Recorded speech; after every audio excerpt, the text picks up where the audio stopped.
Бажаю здоров'я, шановні українці. Сьогодні маємо хороші новини з півдня. Good health to you, fellow Ukrainians. On November 10th, we have good news from the south. The number of Ukrainian flags returning to their rightful place in the framework of the ongoing defense operation is already dozens. 41 settlements were liberated. I thank all our heroes who make this advance possible. The armed forces, intelligence, special services, everyone.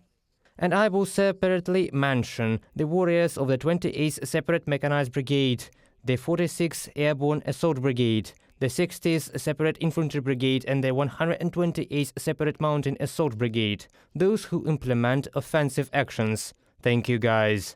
Now we are all happy to see how the Ukrainians who remained in the occupied villages and cities meet our warriors. Many are now checking almost every hour where our units have reached and where else our national flag was raised. But rejoicing, we should all remember now and always what this moment means. We should remember that every step of our defense forces is the lives of our warriors, lives given for freedom of Ukrainians. Everything that is happening now has been achieved by months of fierce struggle.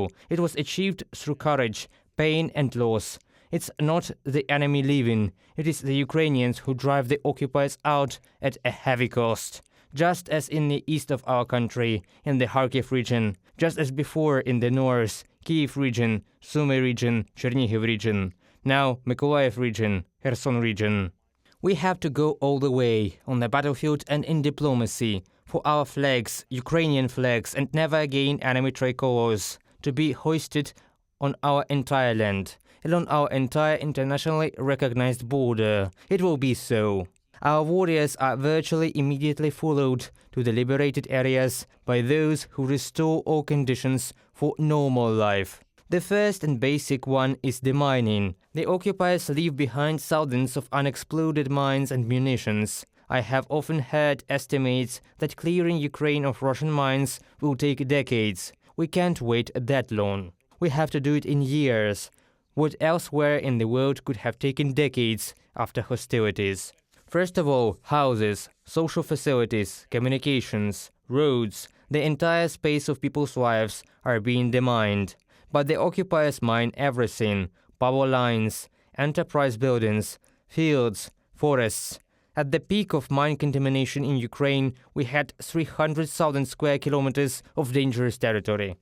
On November 10th, thanks to the true heroism of Ukrainian sappers and pyrotechnicians, our rescuers and everyone who helped them, the area of land contaminated by mines and munitions was reduced. Now about 170,000 square kilometers remain for demining. In particular, this is also the case in the most difficult areas, where hostilities are still ongoing, where the enemy will add mines before his retreat, and it is now in Kherson.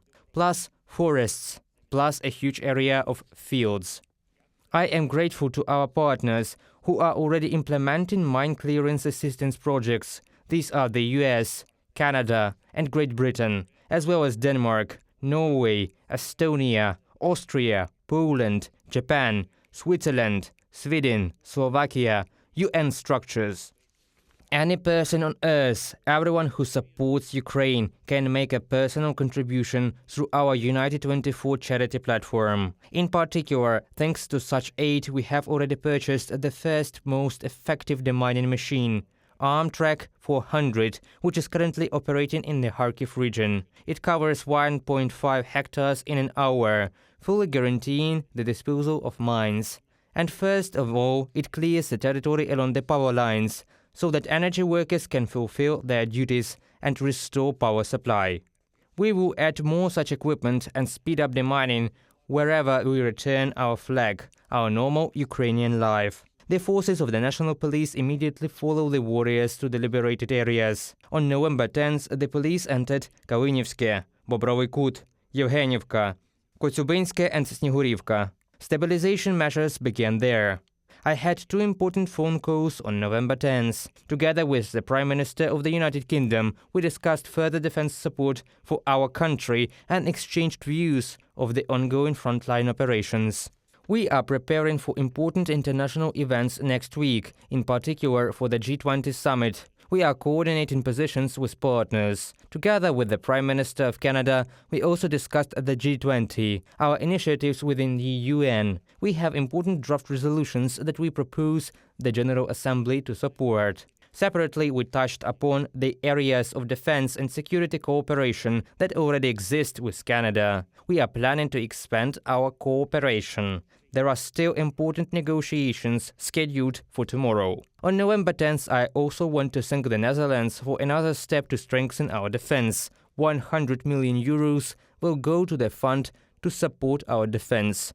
Those funds, as well as funds from other partners, will be used to purchase equipment directly from manufacturers and will work for the future, for Ukraine to become stronger. And one more thing. On November 10th, we had the announcement of a new military assistance package from the United States of America. Important means of air defense. Just what we needed, what we asked for.